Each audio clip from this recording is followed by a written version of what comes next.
በትግራይ እናቶች በተሰየመው ዘመቻ በደረሰበት ስትራቴጂካዊ ማጥቃት ለከፍተኛ ኪሳራ ብሎም ውርደት የተከናነበው የፋሺስቱ አብይ አህመድ ሰራዊት በደቡብ ግንባር ሙሉ ለሙሉ እየፈራረሰ ይገኛል ሲል የትግራይ ሰራዊት ወታደራዊ ቃል አቀባይ አስታወቀም።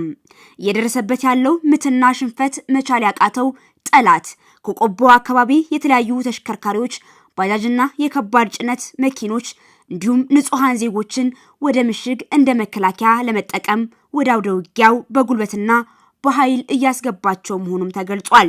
ጀግናው የትግራይ ሰራዊት ለፋሺስቱ ተግባር በጥንቃቄ እየተመለከተም እየመራም ዘመቻውን በማጥቃት እየቀጠለ መሆኑም ቃል አቀባዩ ገልጿል። መብረቃዊው የትግራይ ሰራዊት ማጥቃት መሸከም ያልቻለው የፋሺስቱ አብይ አህመድ ሰራዊትና የተስፋፊውና ትምክህተኛው የአማራ ኃይል በማፈራረስ ላይ ይገኛልን ብሏል የትግራይ ሰራዊት ወታደራዊ ቃል አቀባይ።